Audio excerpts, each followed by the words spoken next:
Have you ever sat at a dinner table in complete silence, wanting to say something but your throat tightens and the words vanish?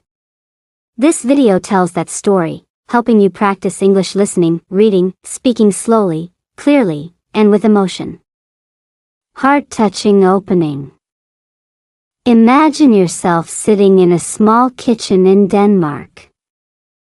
On the table are spotless white plates, steaming food, yet what you hear is not laughter or chatter, but silence. Silence so heavy you can almost hear the knife slicing bread as if cutting into the air itself. Scary, isn't it? Not because someone is angry, but because everyone is holding back words they want to say. Have you ever felt like that? You want to practice speaking English. You want to open your mouth to train your listening, reading, speaking, but then, you freeze. You're afraid of pronouncing wrong, afraid of people staring, afraid you won't catch what's being said and end up answering awkwardly. So, you choose silence. And silence slowly becomes a habit. But here's the hard truth. Silence will never make your English better.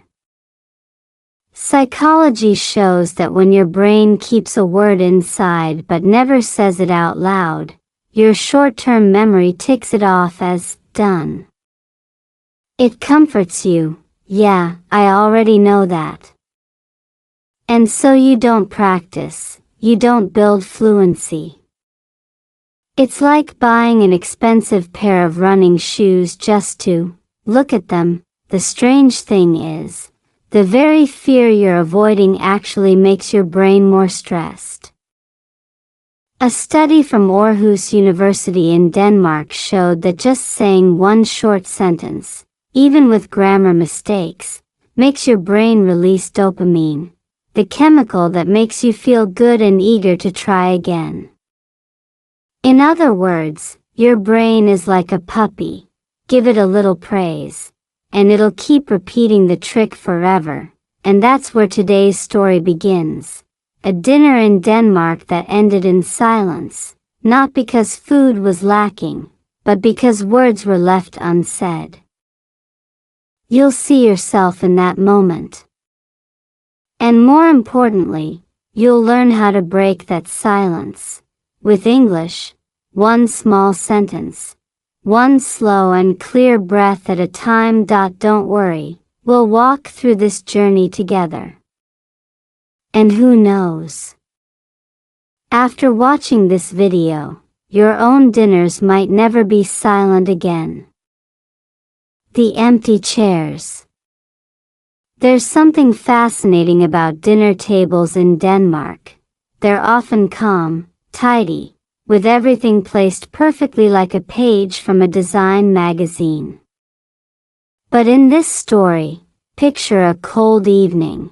The whole family sits around a light oak table, every chair is filled, yet somehow, it feels empty. Why? Because no one is truly present in the conversation. You know that feeling. Your body is there, but your mind has gone elsewhere. Dad stares into his plate of mashed potatoes. Mom absent-mindedly twirls her spoon. The child stares at the glass of water as if hoping it will suddenly leap up and sing karaoke.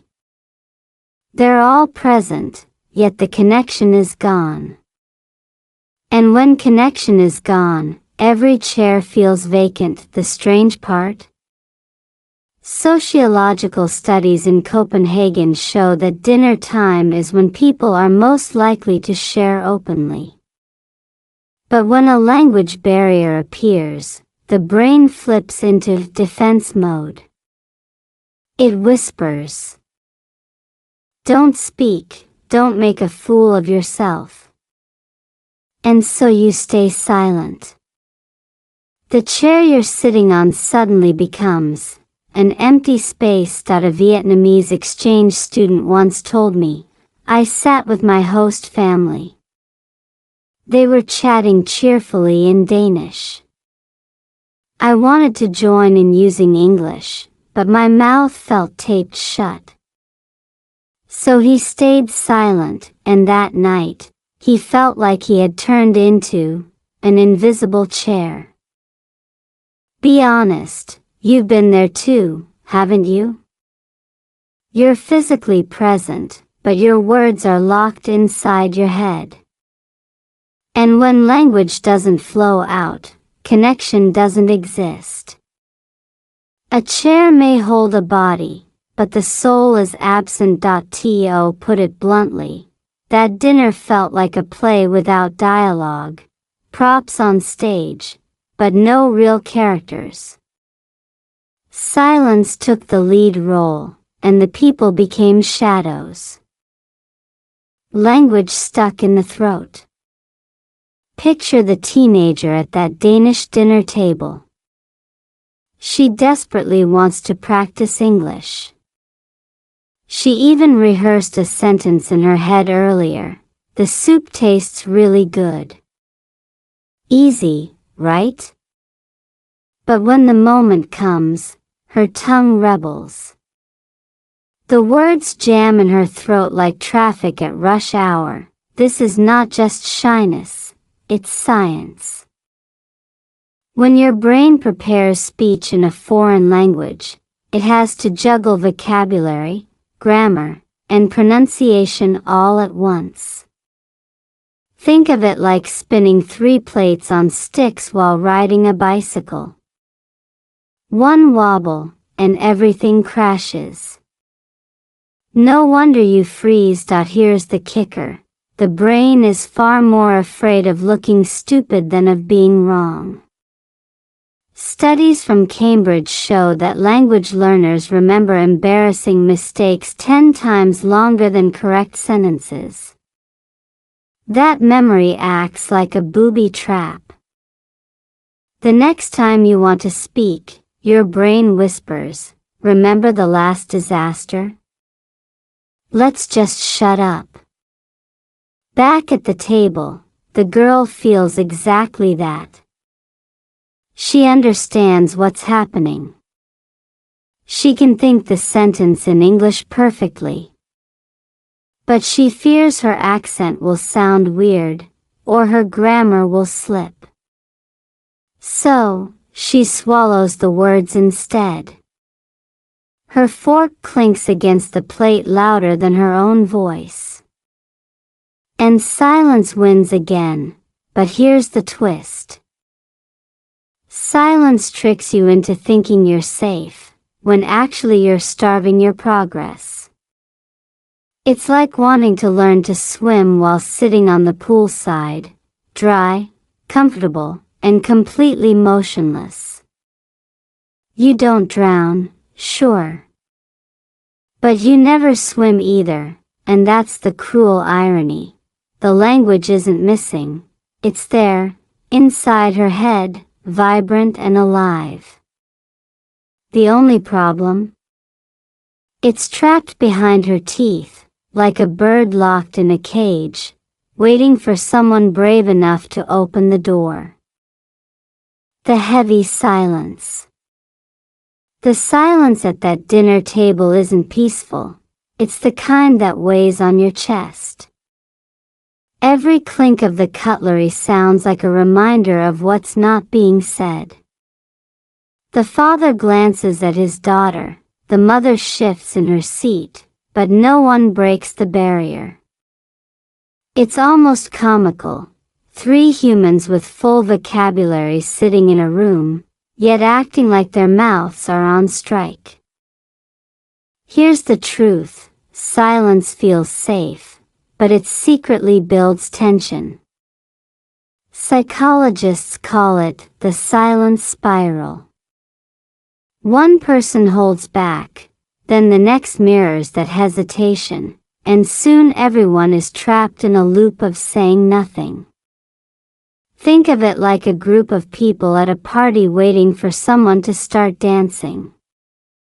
No one moves, until one brave fool does the first ridiculous move. Suddenly, the whole dance floor lights up. In language learning, that first move is everything.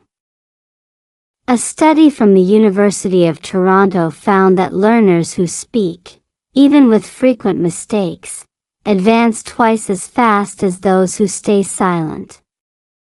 Why? Because mistakes aren't dead ends. They're neon signs pointing to what you should fix. But if you never speak, you never see the signs. You stay lost. Back in the kitchen, the girl knows her parents want to connect. They each have thoughts, jokes, even small questions. But everyone chooses the safety of silence. And so, dinner becomes less about food and more about the invisible wall between them. You've felt that wall too, haven't you? Sitting in a group, wishing you could join in, but your brain tells you, better not. Safer this way. Yet the irony is, by protecting yourself from small embarrassment, you end up creating a bigger one. Being absent from your own life, the silence may not be loud, but it's deafening. And in that room, the heaviest thing isn't the table, the food, or the chairs. It's the unspoken words floating in the air, waiting for release. Secrets in the mind. Imagine this. The daughter at the table is silently rehearsing whole dialogues in her head. She can picture herself saying, "How was your day?" Or even a longer line like, "I'd love to visit Copenhagen next weekend." In her imagination, she sounds fluent, confident, even a little charming. But in reality, her lips don't move. The conversation plays only inside her skull, like a private theater no one else gets to watch. This is the classic trap of language learners everywhere. The silent fluency illusion. Your brain convinces you that thinking in English is almost as good as speaking it. Spoiler, it's not. Neuroscientists explain it this way. When you think, your brain fires a certain network of neurons. But when you speak out loud, it activates an entirely different circuit, one that coordinates your tongue, lips, and breath. Without practicing that circuit, your words stay locked in theory.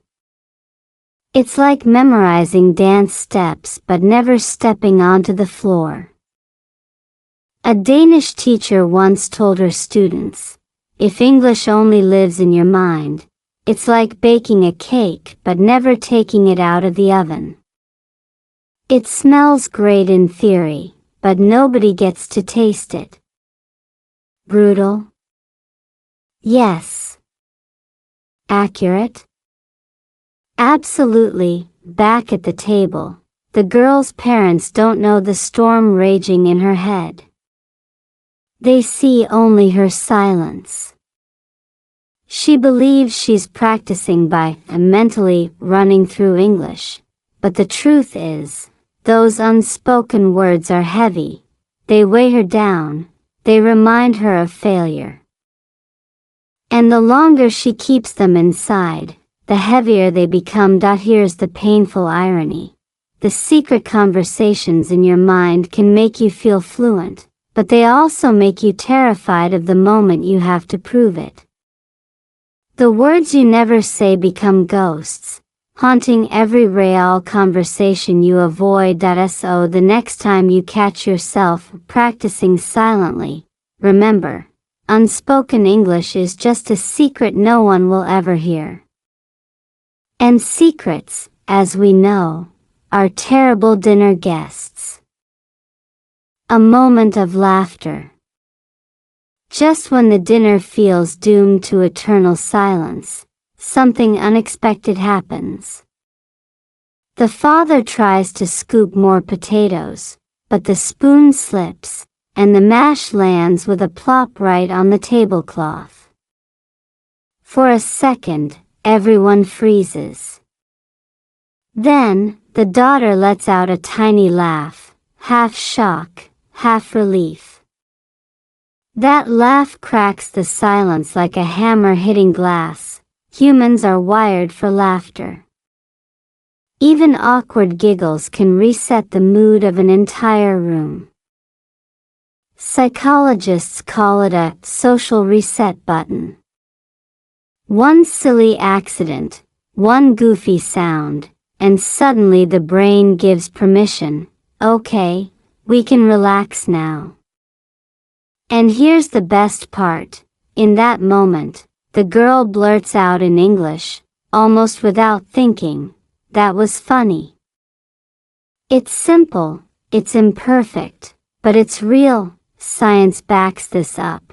When you're emotionally triggered, whether by humor, surprise, or even embarrassment, your brain bypasses overthinking. A 2021 study at the University of London found that students who responded spontaneously in a foreign language, especially with humor, remembered the words better and felt less anxiety afterward. In short, laughter is like WD-40 for rusty language gears. Back at the table, the parents chuckle too. The tension melts. The girl realizes something life-changing. She didn't need a perfect sentence. She didn't need fancy vocabulary. Just 3 words. That was funny. And suddenly, the wall between her and her family cracked open. That it's almost unfair how powerful laughter is. One clumsy potato attack did what hours of silent rehearsals couldn't. It gave her courage to speak.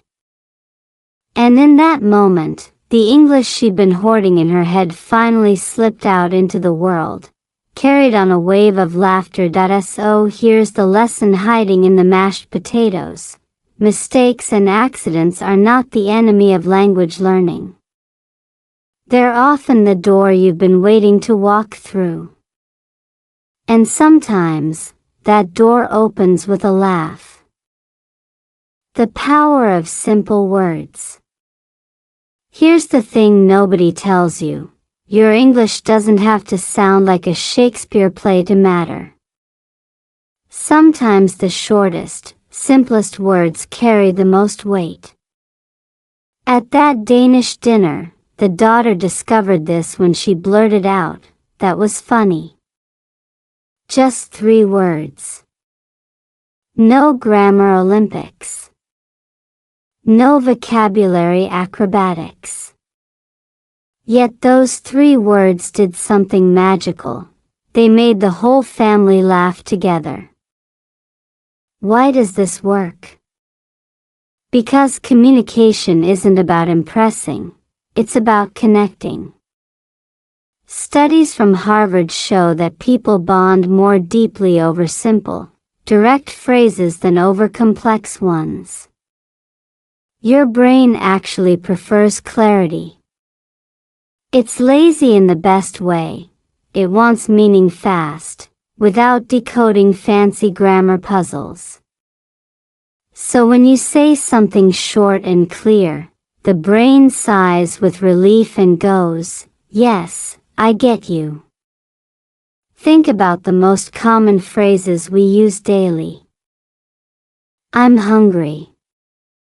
I like this. That's good.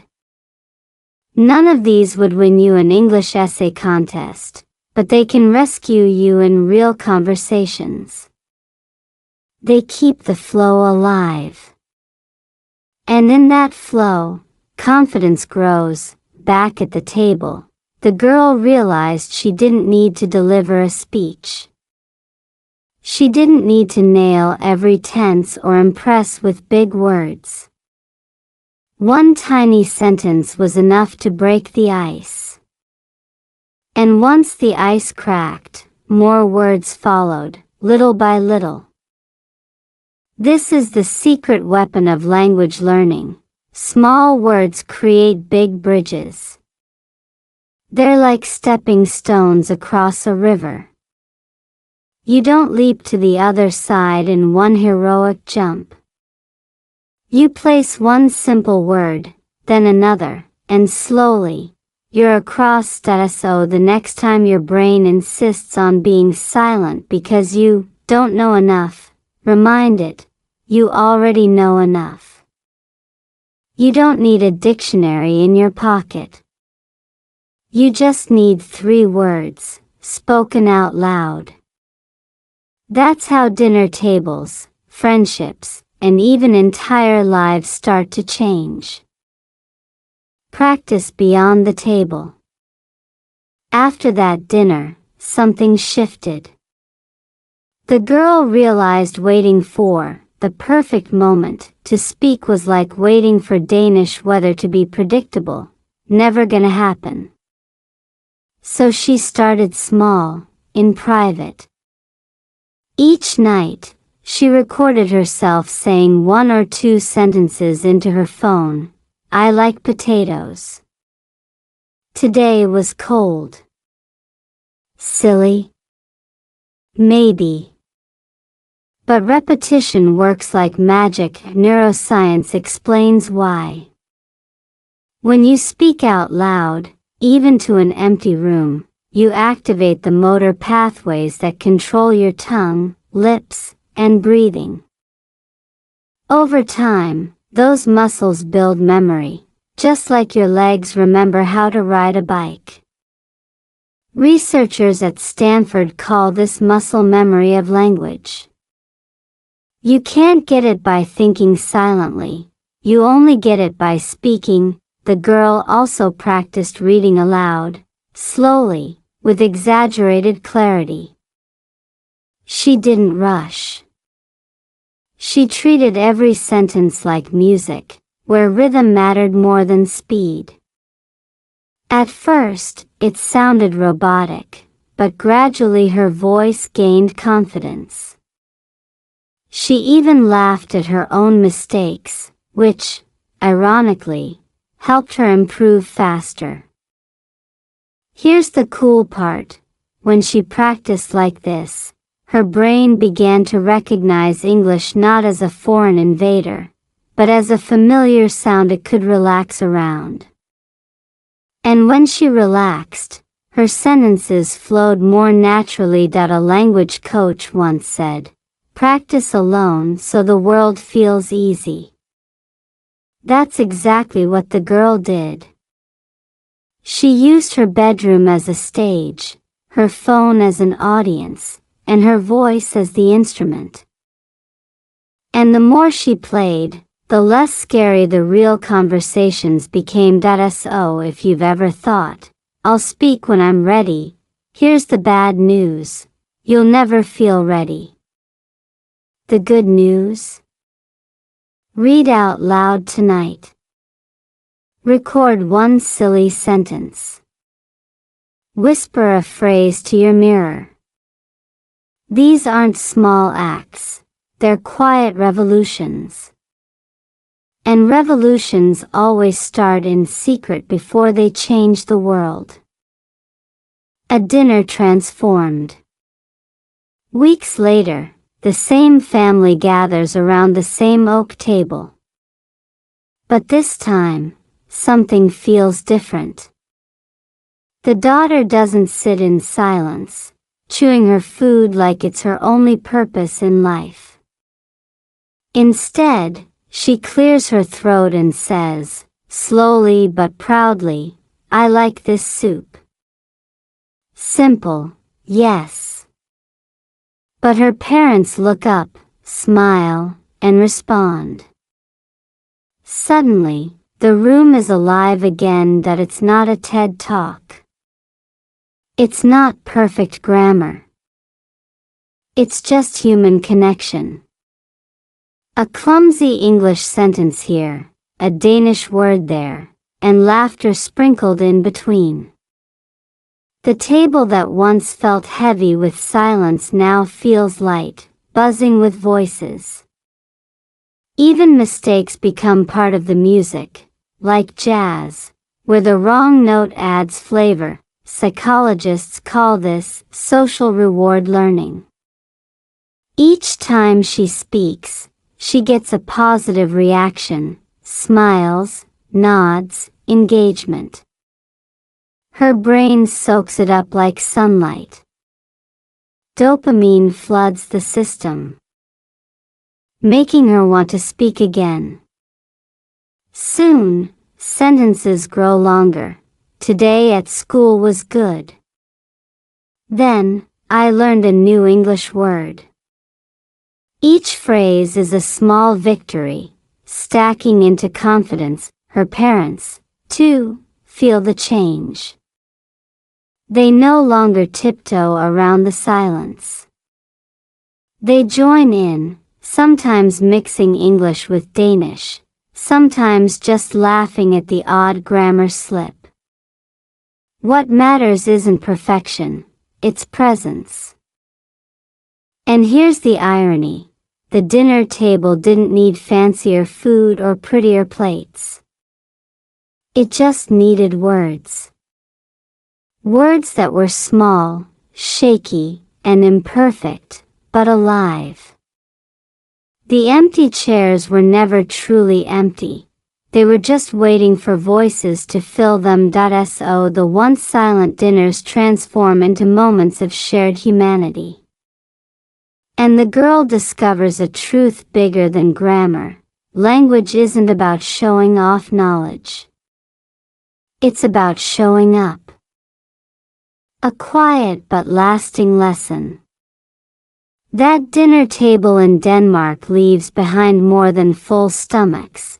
It leaves a truth that sticks like a whisper in the mind. Silence feels safe, but speaking sets you free.